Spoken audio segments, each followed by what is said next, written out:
for his questions. Thank you, Mr. Chairman. Mr. McLaren, first let me say that I'm not an advocate for the mine, but I wonder if you feel it's appropriate for career EPA staff to discuss implications of upcoming presidential elections and how it might affect their scientific work.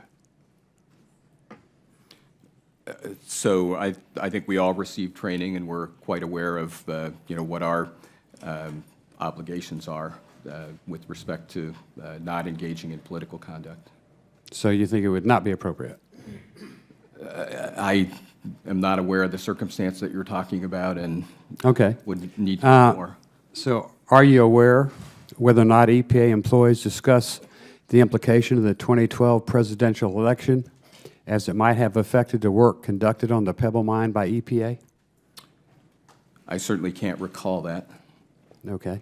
On screen is testimony from the committee's deposition of Phil North, which I thought you'd already be familiar with. It indicates that Mr. North contemplated the impacts of the 2012 presidential election with outside parties, including Jeff Parker, fellow EPA employee Palmer Huff. Mr. North and Mr. Huff are career employees, not political employees. Could there be any clear demonstration that the politics was a motivating factor regarding the Pebble mine for the career employees? So I have not, I'm not aware of any of those communications, and I couldn't make any conclusions about that. So you'd never seen this deposition before? No, I have not. But you're not willing to take another look at an investigation of what's been before you? So I mean, you're learning all kinds of new information today, you're telling me, and you say it's inappropriate. I think you're saying that. But when the chairman asks if you care to look into the issue any further, you just keep saying, no, it's not necessary. From the committee's investigation, it appears clearly that political factors beyond science and good public policy played a role in EPA's analysis of using a section of 404C action.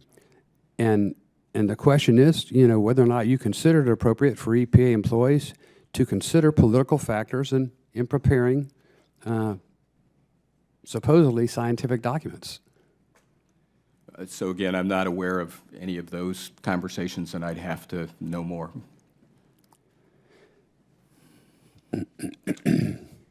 You've never seen any of the testimony from the depositions that involved Mr. North before?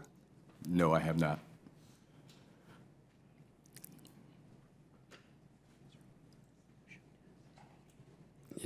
Yeah. I mean, I just think you would want to investigate it and look at the issues further. That when the chairman, suggests that, you say you know all you need to know, and yet we have statements that we brought here that you tend to agree with, are at least somewhat inappropriate, and maybe I'm just trying to insert too much common sense here. So again, the Inspector General reviewed thousands of emails from EPA employees, found only one EPA employee potentially misused his position, and we followed up on that and done training to ensure that that never happens again. But I think we've investigated, the Inspector General has investigated, and that's appropriate. Well, I would think I would think you would know that the OIG was not a comprehensive investigation. They reviewed emails from only 3 individuals. It was not a comprehensive review of all the documents, as I would think you would want, just to be a good manager of an agency which you say its mission is openness and transparency. And I just would think you would want to know more about this. But again, I might be trying to inject too much common sense in here, Mr. Chairman. My Would time's the up. gentleman yield very Right. briefly? Gentleman yields. I also want to point out that Mr. Norris' personal emails that he used to conduct business all disappeared, which is suspicious to a lot of us. But thank you for your questions. And the gentleman from California, Mr. Takano, recognized for his questions. Thank you.